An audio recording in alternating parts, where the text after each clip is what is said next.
إن الحمد لله نحمده ونستعينه ونستغفره ونعوذ بالله من شرور أنفسنا ومن سيئات أعمالنا من يهده الله فلا مضل له ومن يضلل فلا هادي له وأشهد أن لا إله إلا الله وحده لا شريك له وأشهد أن محمدا عبده ورسوله ثم أما بعد matenda amalungi amajjufu ga Allah subhanahu wa ta'ala kutusanya okubeera nti ffenna tusinza era nga tumwawula Allah subhanahu wa ta'ala okuwona kwaffe okwesiima kwaffe nga tumwawudde Allah subhanahu wa ta'ala kutuufu bw'okumwawula tumwegayira Allah jalla wa ala sukusesa n'emirembe ku nabbi Muhammad صلى الله عليه وسلم أيها المؤمنون عباد الله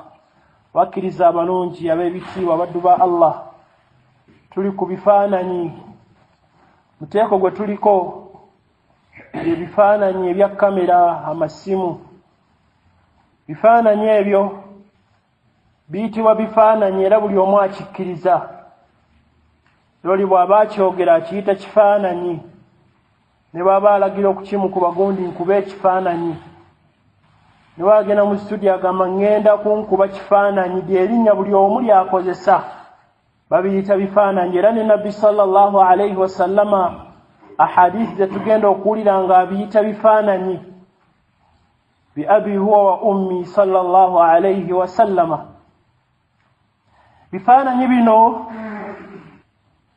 waliwo ekigambo ky'abamu ku bamanyi nga babikkiriza naye ate waliwo obujulizi obulabe tujja okukoona ku bamanyi abo nga Sheikh Muhammad bin Saleh al-Uthaymin rahimahullah kubaga basinga okwogera ku nsonga eno tujja bbira ebimu ku bigambo bye ng'alaga nti abifaananyi bino si bituufu amanyi bangi abasigadde bonna Sheikh Muhammad bin Ibrahim al-Sheikh rahimahullah شيخ عبد العزيز بن عبد الله بن باز رحمه الله شيخ العلامة المحدث محمد بن ناصر الدين الألباني رحمه الله نعم من يبنى لابنين بن نبغى يفانا يبنوا بيلي حرام منين الندلة حركي ونرزو الناس كان الله سبحانه وتعالى غير لنا nga mu nyumba yalinamu album ya bijjukizo nga bw'otuuka mu ruumu ye mu ddiiro lye bifaananyi kwe biri ku bisenge n'ekiba kyaseeka munene nga gwe yateekako haraamu oyo yennyini bw'ogenda okubikula ku profayiro ye alina whatsapp olabako ekifaananyi haraamu Facebook by'osangayo haraamu biri haramu ekigambo ekyo ekituufu ddala kyewali badde omutebenkevu okusinkana nakyo Allah subhanahu wa ta'ala n'otakitwala nti bya bulijjo olemu bye twawewulanga ebintu bya bulijjo olyalaba kya bulijjo naye nga kinene nga bw'ogenda okuwulira ahadithi ez'owekitiibwa Muhammadi sallallahu alayhi wasallama hadithi esooka tujja kuwalizibwa okuleeta n'obujulizi bw'ababijjamu abagamba nti si bifaananyi olw'embeera ey'obwenkanya ne tuleeta obujulizi bwabwe naawe obuwulire nti mbutuufu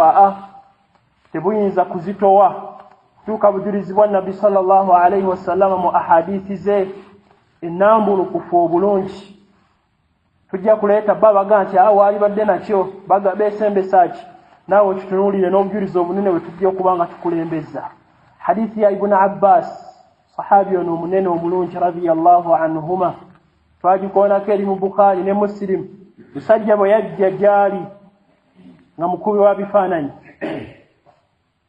yali mukubi wa bifaananyi najja eri sahabi ono munene ekyo nno kyengera kinene nkikkaatiriza nnyo kubanga olina ekibuuzo kyo Allah n'akusaasira n'ofuna omumanyi omulungi ajja okubuulira ebintu nga bwe biri kino kyokoze bubuze bwennyini oba bwe bulungamu bwa nabbi sallallahu alayhi wasallama kati tunulidde embeera yo gw'oyagala ki ekinaakusanyusa obulanga akubuulira ekyo kyayagala Allah subhanahu wa ta'ala ng'ojja mubuuza bulungi okukolera mu bbaala amasuuka gwagakyusa ng'ajja kubuulira ennamula y'obusiraamu entuufu tajja kuwa nnamula egyalaba nga ye tambuliraawo kyala ave yabuuze kutereeza omusajja namuga kola kyonna kyokola kasita omulekamu akasala ekkubo nga ifatuwa jajja okuwa oyo daim mukowooze ali ku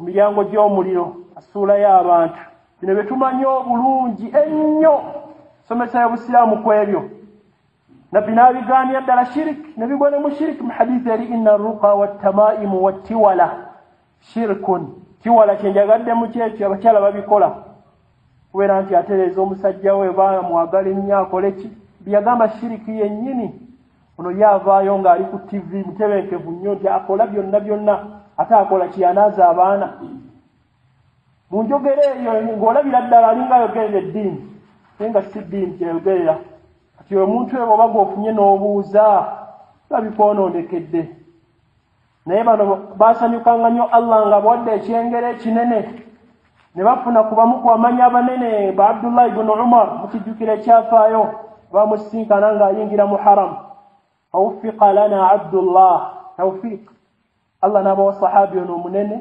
ng'agenda kubaanukula nyanukula y'owekitiibwa Muhammadin sallallahu alaihi wasallam n'omusajja ono yali mukubi wa bifaananyi nga gwe mulimu gwe mwajja ssente ajja eri sahabi ono Abdullah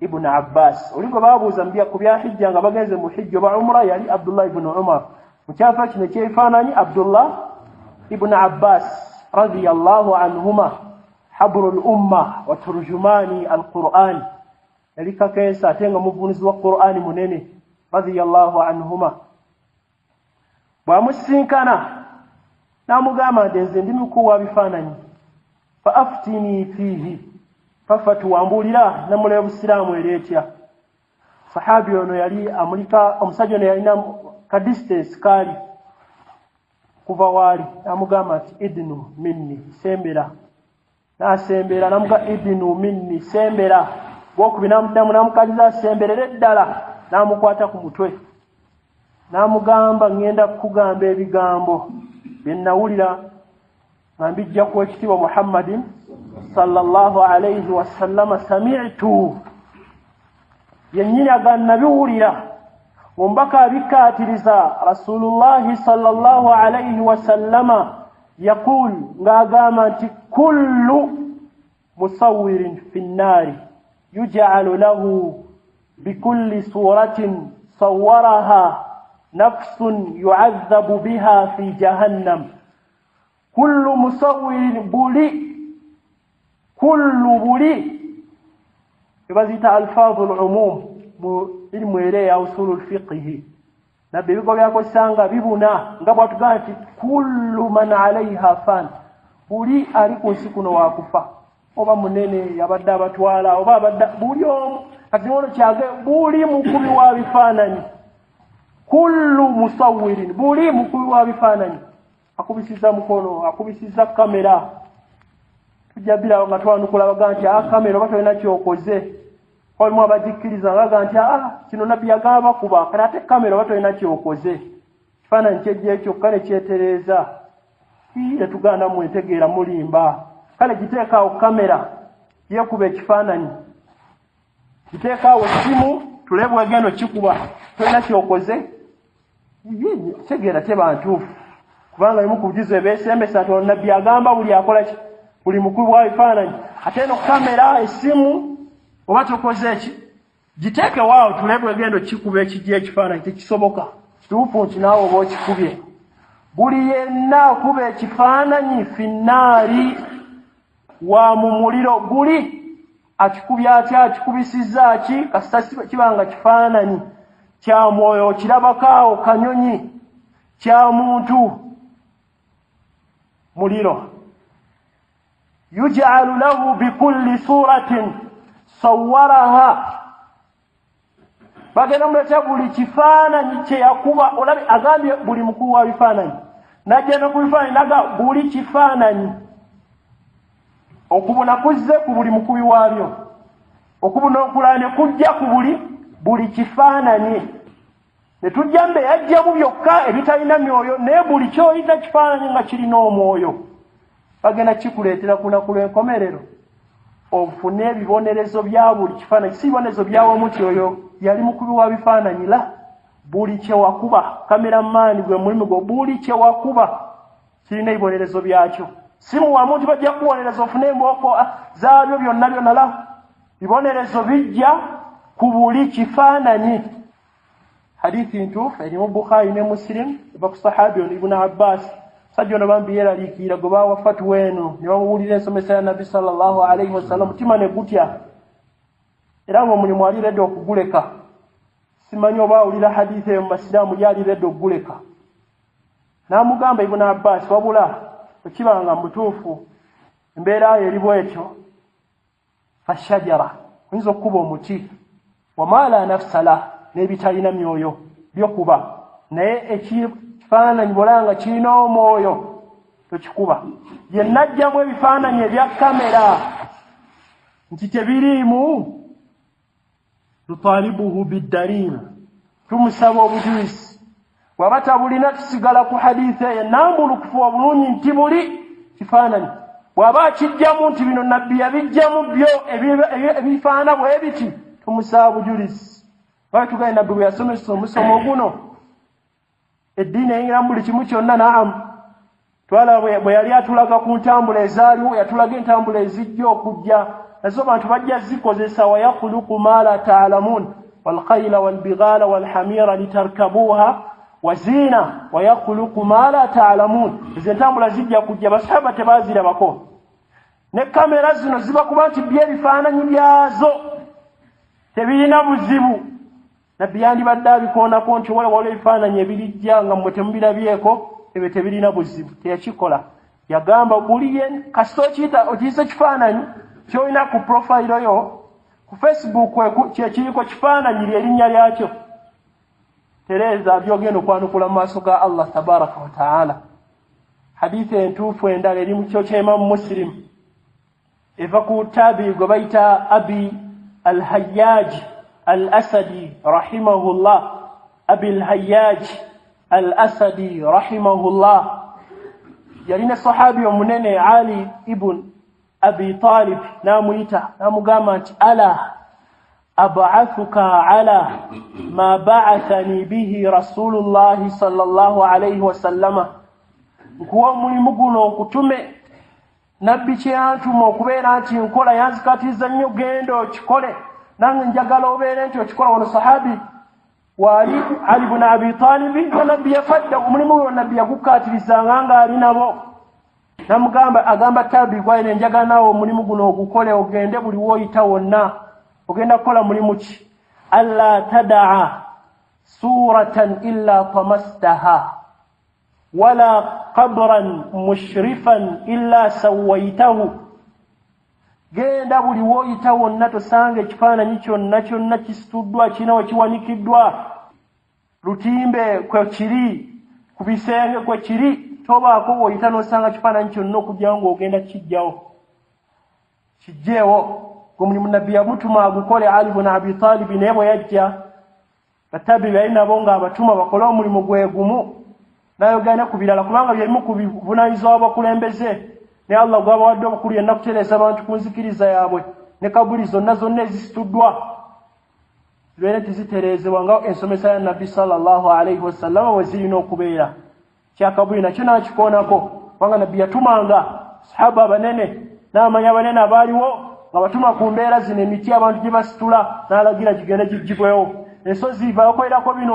togendayo yonna n'atuma babeere nti embeera zitereezebwa ekitiibwa Muhammadin sallallahu alaihi wasallam era lwaki ati Allah atugezesa abakulembeze bennyini osanga we ziba kabuli ne bazisitula ebifo ng'ebyo muli zikabuli ezisituddwa nabo ne babisitula obuvunaanyizibwa bw'omukulembeze singa ate abakikoze aba akumpanyiza abantu bano baatwala Ali ibn Abi Talib kye twagalamu yamugamba alla tadaa suratan toleka ekiyitibwa kifaananyi kasita okiwa erinnya kifaananyi yenna akijjamu ekya kamera leeta obujulizi ng'okijja nga nabbi akijjamu. Bw'obanga okiisa kifaananyi byagenda tokirekaawo mu ofiisi yo, genda okijjemu mu kisenge kyo mwebiri. Mukadde wandiise olwe gwe yafa, omwaka gwe yafa kujjukirirako n'okiteeka ne mu ddiiro, genda okijjemu, genda okijjemu. Nga nabbi kye yatuma Ali ibn Abi Talib kwe kwesiimaako, kubanga kirina ebibonerezo ebinene. Hadithi ya Abdullah ibn Mas'ud radiyallahu anhuma eri mu Bukhari ne Muslim yagamba nti inna ashadda an-nasi adhaban yawma al-qiyama al-musawwirun. Wakwamala yagamba inna min ashaddi an-nas, abamu ku bantu abagenda okusinga okufuna ebibonerezo ebinene. Wakwamala yagamba bagenda okubona ebibonerezo ebinene nnyo ebiruma ku lunaku lw'enkomerero be bakubi b'ebifaananyi al-musawwirun. Hakadha bw'atyo bwe yakireeta, abakubi b'ebifaananyi. Oba akuba ekifaananyi kifaanana kitya kasa kibanga kirina omwoyo, bonna bonna abataddemu tajjeemu kkobamu kibbo bano ababikubisa engalo oba ababibumba oba abakubisa kamera, bonna buli ayitibwa nga mukubi wa kifaananyi n'akuba ebifaananyi ebyo, okuggyako bye tujja okukola ki, bye tujja okugyamu ebyenjawulo amanyi bye baakoonako. Naye buli yenna omukubi w'ebifaananyi bino agenda kubeera nti akola ki, agenda kubeera nti abonerezebwa, agenda kufuna ebibonerezo ebinene mu maaso ga Allah subhanahu wa ta'ala. Eyo hadithi nayo eri mu Bukhari ne Muslim ya sahabi Abdullah ibn Mas'ud etukulembeze ya Ali eri mu Muslim. Hadithi endala era mu Bukhari mpanvu, nabbi alina abantu bye yali ayogerako n'agenda nga bakolimira awaliwo abaliba, abasente, bamalaaya abo, n'ayogera ebirala eby'okutunda embwa, okutunda omusaayi, byonna byajja mu hadithi eba. Naye era agimaliriza n'agamba walaana al-musawwir. Era nabbi sallallahu alaihi wasallam n'akolimira omukubi w'ebifaananyi al-musawwir. Buli mukubi w'ebifaananyi bateekako alifu ne laamu eyo lil istighraqi, ebuna nejjayo buli akuba ekifaananyi. Nga bw'olaba tugamba alhamdu, amatendo gonna, kijjayo amatendo gonna amajjuvu g'omanyi amanene gadde eri ani? Allah subhanahu wa ta'ala. Kati era alifu ne laamu eyo gyebayita lil istighraqi agireese ku mukubi w'ebifaananyi n'agamba al-musawwiru, buli mukubi wa bifaananyi. Nga bw'olaba amatendo amajjuvu getugenda nti gonna amanene gani? Ga Allah, gyakozesa alifu ne laamu ne wano gyaleese. Kakati gwamugjamu kameramaani n'omugjamu nti ye taliimu, bino tebyaliwo ku mulembe gwa nabbi, leeta obujulizi. Oba tobulina tusigala ku eyo fatwa ya nabbi sallallahu alaihi wasallama ku bano. Ekibanga ekituufu kyebifaananyi obanga okirina ku profile oddayo nga nabbi bwe yatuma Ali okijjeko, obanga okirina mu luumu yo mu ddiiro lyo ddayo nga tonnasinkana Allaho okijjewo. Kirina wonna wookirina essaati obanga obadde ogirina esintuufu yakwambala ng'eriko ekifaananyi. Ekifaananyi lwakuba Bobi Wine omwagala nnyo kyekiriko, nkola etali ntuufu. Bavuddeyo nnyo abantu tebalaga obulumi muyaaye waabwe. Embeera si ntuufu. Baganda baffe abasiraamu bali mu mbeera ezo, tusirise. Siraamu tobala n'olwo inaava musiraamu n'enkofiira omulaba ng'alaga nti alumiddwa nnyo. Siraamu baffe fil aqiida mu nzikiriza be tumanyi basiraamu bannaffe twaliyagadde nnyo, ffe tusirise. Tusobola kuvaayo okusitula amaloboozi bavuddeyo ku bantu ng'abo. Nasalullaha al-afiyata wassalaamu. Bangi babaagala kyagala nnyo kayihura ebipande bye balina ne babyambala. Okumusonga gwaffe gw'ebifaananyi byonna tukkirizibwa haramu omunene. Naye nga tubeere n'obulumi eri basiraamu bannaffe. Etwalibadde tuvaayo ku ekyo, ffe tuyinza kuvaayo mu mbeera ezo. Basiraamu tuvaayo kwekalakasa lwabo banyigirizibwa. Abasiraamu bannaffe bwe bulumi obw'amaanyi. Nabbi sallallahu alaihi wasallam we yavangayo nga waliwo oluusi abawambiddwa n'amala oluusi mwezi mulamba nga yakunutu, alina mu kunutu, asoma kunutu mu swala ez'enjawulo. Allah subhanahu wa ta'ala ataase abasiraamu abo abali mu mbeera ezo. Naye tuvaayo ku abo abali ku miryango ekyo abayimbi n'abalala. Nasallallahu al-afiyata wassalamu. Akati abaddu ba Allah bifaananyi biri haramu ebyo. Biri haramu ebyo saati bw'oba ogirina ddayo ogiyuze.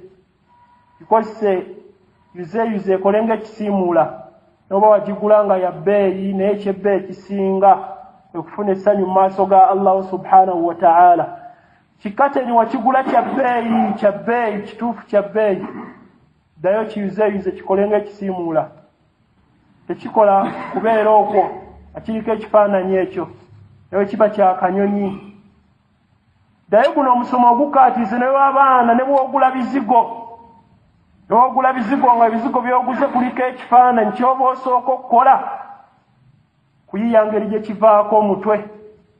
Wofune kimaaka, wofune kipentyo n'olabe nga guvaako. Ky'oguze kyonna ne byoleese waka kino kiteeke mu baana bakiyige nti bino haramu ono munene.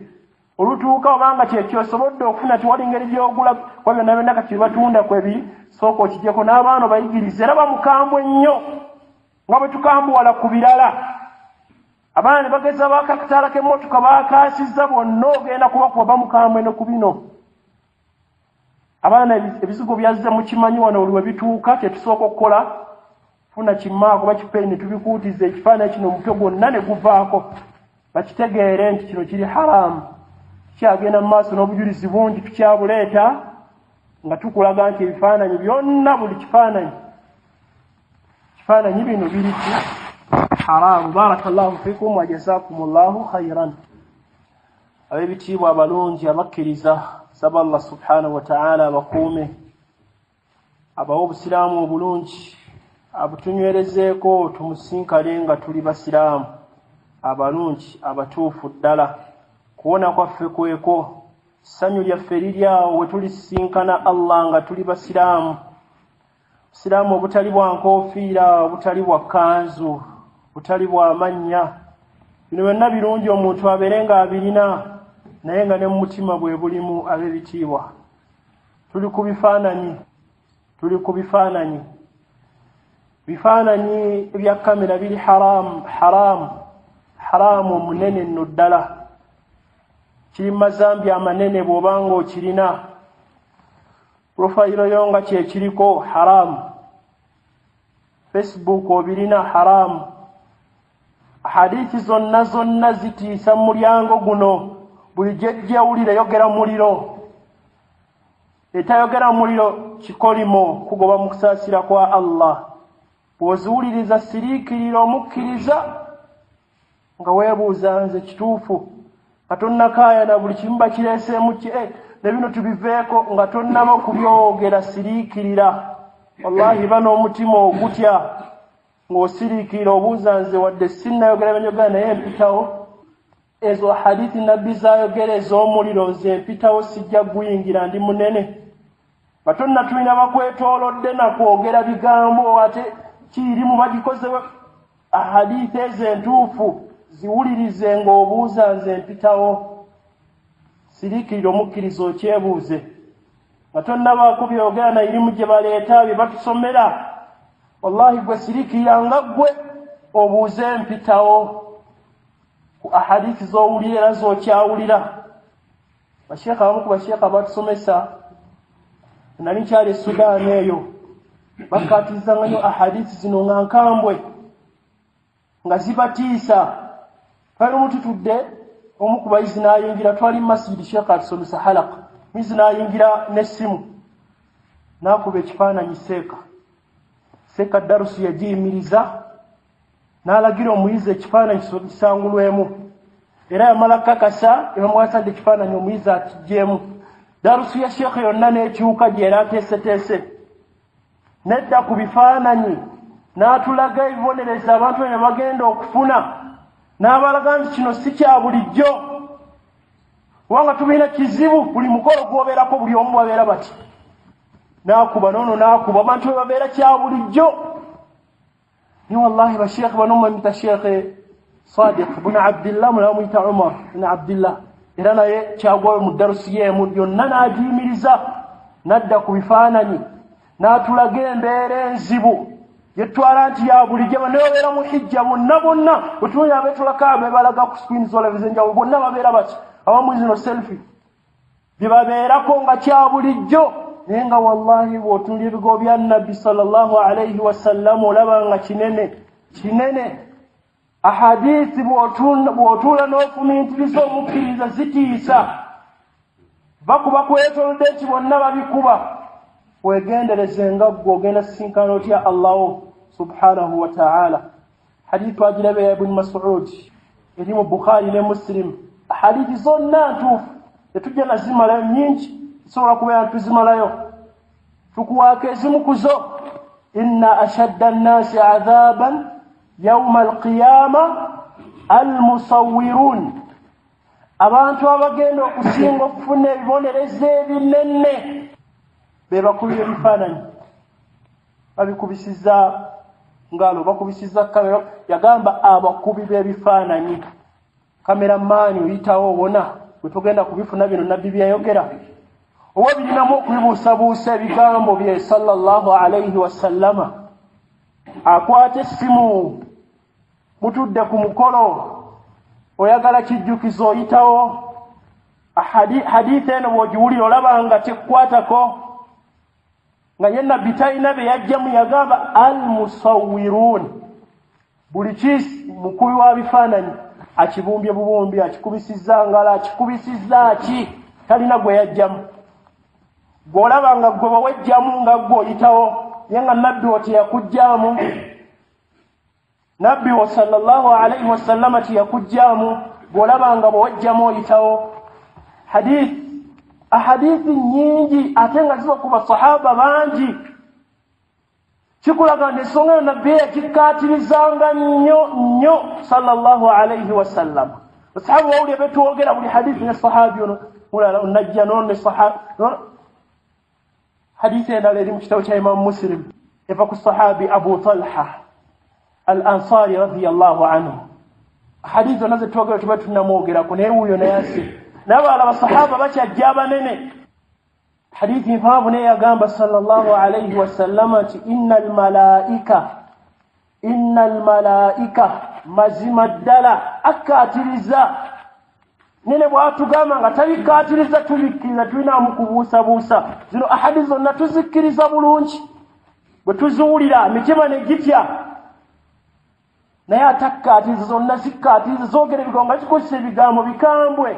Innal malaika la tadkhulu baytan fiha timthalan aw suratan, malaika za Allah ennungi ez'okusaasira ezikana okusaasira kwa Allah zetumanyi nti senga ziba weeziri kirungi tusabe Allah subhanahu wa ta'ala ajja twanukula ayanukula edduwa zaffe. Hadithi weeri entuufu koko ebabeeko nkolima beera ezi malaika kirungi osabe Allah subhanahu wa ta'ala bifo birungi kyobola lailatul qadiri yankizo malaika za Allah zonna zikka. Kati malaika za Allah teziyingira baitan, eyo nakira twayogedde ku bya nakira wali mbajjagenda bakubuli kye bayita nakira. Bwejja bwetyo yagamba baita ennyumba yonna oba yaani oba ya nabbi wa hadithi zimanyi nga ne ya nabbi Jibril agaana oyingira, oba ya nabbi oba ya muwali museeka munene mumanyi kubanga ne baseeka babirina kino kyekizaamu abantu amaanyi naye ate baseeka bakweraliikirira kubanga ogenda buuzibwa ne ku bantu abaakuyigako nga kyo kye baatwala. Naye ne bw'abaani nga yabirina afaanana atya, malaika za Allah teziyingira nnyumba eyo nga mulimu timthalan aw suratan, ekifaananyi yetwagambye kyayita nakira era yejja nga surata ekifaananyi kasa kiko mu bifaananyi nabbi byatulaga nti biri haramu. Malaika za Allah teziyingiramu. N'obeera mu mbeera bwetyo ng'oli wala n'okusaasira kwa Allah subhanahu wa ta'ala. Bw'oba otudde mu nnyumba naye weebuuze nti mweno yange ziyingira, oli mu ddiiro ni waggulu gyebiri taddewo ekya taata bwe yafa nemuwandikako ddeeti kwe yafiira n'okitimba waggulu. Mu nnyumba yo malayika eyingira, malayika zino ziyingira. Malayika za Allah gwe bw'olaba mu yiyo ziyingira nga yagaana okuyingira mu ya nabbi sallallahu alayhi wasallama.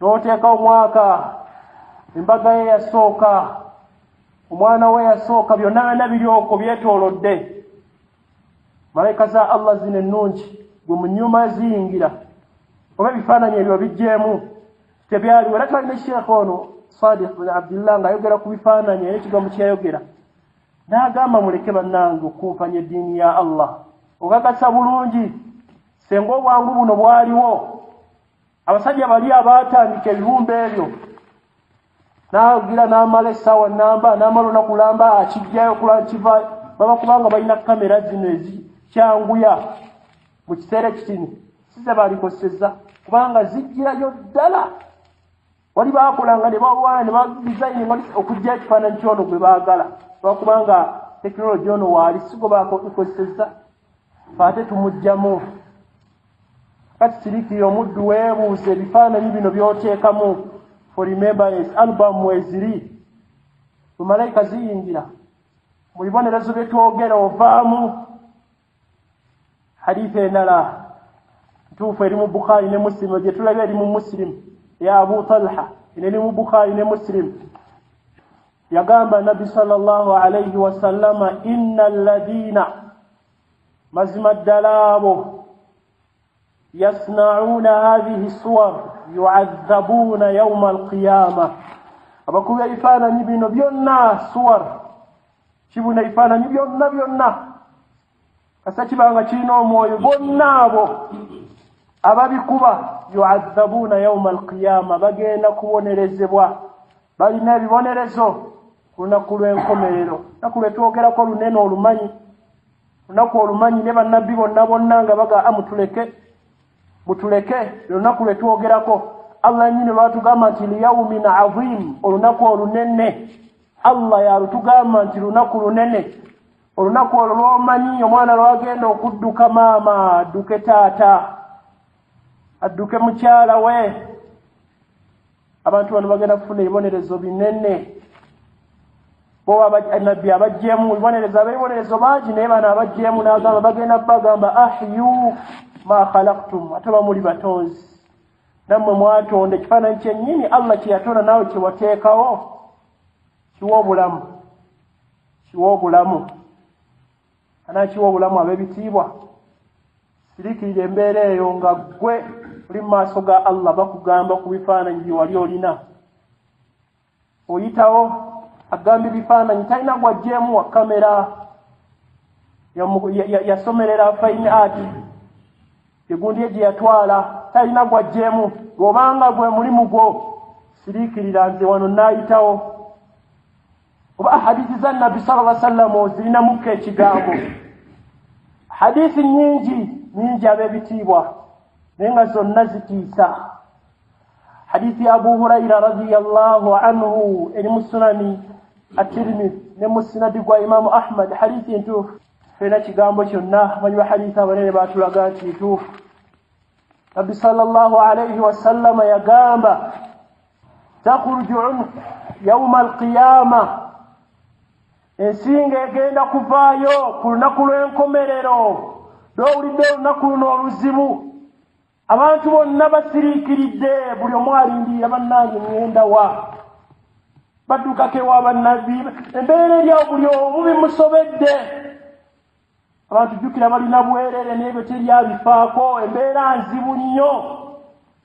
buli omu alinda ngenda wa mbeera ki buli omu Yesu okulwo takyamanyina by'abaana yalina abakyala byonna ebyo tebikyaliwo abantu bali mu mbeera eyo ensinga egenda kuvaayo mu muliro yawma alqiyama ensinga esituke abantu bonna basiriikiridde batunule bati laha aynaani tubsiraani ensinga eyo ng'erina amaaso abiri galaba bulungi abatunulidde bonna bali mu bayo batunudde bati singa eveeyo n'amaaso abiri wa udhunaani tasma'aani ina n'amatu abiri gawulira bulungi ewulira mu mbeera eyo kuba mwakafaananyi ako embeera enzibu ku lunaku luno wa lisaanun yantiq n'olulimi nga lwogera ng'eyogera nsingo eyogera yakul ng'egamba inni wukiltu bithalathatin, nze Allah subhanahu wa ta'ala yantonda nga ngenda kukola ku bantu basatu bano. Biteeke esatu kino nze ngendo diiringa nakyo. Balina ebibonerezo binene naye nga Allah nze yabankwasa miteeko gino esatu gyonna minene, bibonerezo bya binene. Tandike okubamenya bikulli jabbarin anid, buli yenna ali ku nsi kuyo nga yeesitula kiwaji, mateeka ga Allah gazimbirako. Awo tuyinza okuwona naamu bw'osanga amateeka ga Allah wagakkirizanga engoye ne zibeera waggulu, kiteefu n'otakijjaako, esswala n'ozisaala, byonna byonna ebirimu okugenda Allah n'obyewala.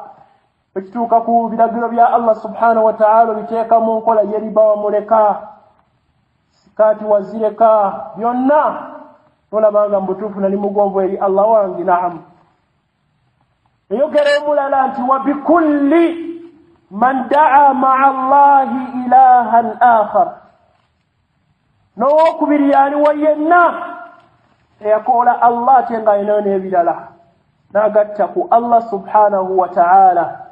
Gyali mu mizikiti ne mu byawongo gyali ogenda okulanga mbutuufu azze nabi ewala, era nga babeera n'enkuŋŋaana za kutereeza ndowooza kikasinza gendayo. Siina kenina konna kakwate ku ebyo, alhamdulillah.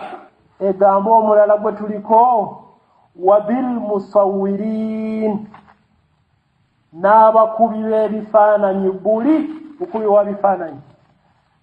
Subhanallah, mu mawukifu eno, mu mbeera eno, ensinga eno n'agiwona.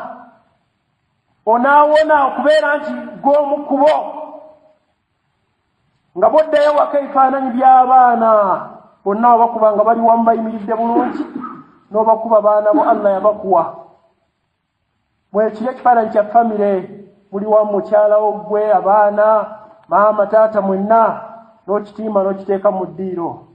Mwe munaawona ensinga eno n'agiwona nga nabbi wakugambe wa bil musawwirin, buli mukubi wa bifaananyi talina wajjeemu nga ggwe, naye nga nabbi wotakujjeemu. Obanga obikuba ng'obirina wajjeemu, naye nabbi wa sallallahu alayhi wa sallam yaga buli mukubi wa bifaananyi. Babakubanga abakamera bo tebaliimu, yandibajjeemu naye teyabajjaamu, bonna yabateekamu sallallahu alayhi wa sallam. Buli kyoyita obanga okujjawo nga kamera, ebya kamera obiwalinnya ddala nga byo tebiyita bifaananyi, naye bw'obanga obiyita bifaananyi nga naawe okakasiza ddala okweramula okulina tikifaananyi lyerinnya ly'okiwa. Era nabbi baagambye bagenda kubeera mu mbeera eno. Hadithi ntuufu ya sahabi omulidde Abu Hurayra radiyallahu anhu, bifaananyi ab'ebitiibwa biri haramu. Embeera nnyingi zetambuliramu abantu babikubira ddala kya bulijjo, naye biri haramu ddala atagambika. Ahadithi nnyingi zikyajja, n'ennamula z'abamanyi abanene betulina zikyajja. Omukkiriza bw'ola okubiwulira ffe tugamba nti mutuufu tutuusizza. Abaddu amawulire bagafunye kati bannasinkana Allah subhanahu wa ta'ala, kiri gy'oli okubisigaza oba okubivaako, tekutuusa butuusa. Kituufu ojja kuyomba, kirimu gye batandise okugira byonna ffe tukkiriza obyogere, naye kati ballagna tutuusizza. Hadisi tuzisomye ng'era bw'owulira ebyawongo bwe tubyogeddeko abantu ne babitegeera, tubituusizza. Abantu bakibaluma betwogera ku bintu nga bino bagamba mpologoma, byonna obujulizi tubuleeta netukulaga ku mbeera ezo. Kiri gy'oli obyanukule bw'obireke, naye anayanukula ajja kuba wa bbeeyi singa anayanukula. Barakallahu fikum wa jazakumullahu khairan, waffaqakumullahu tabaraka wa ta'ala lima yuhibbuhu wa yardah.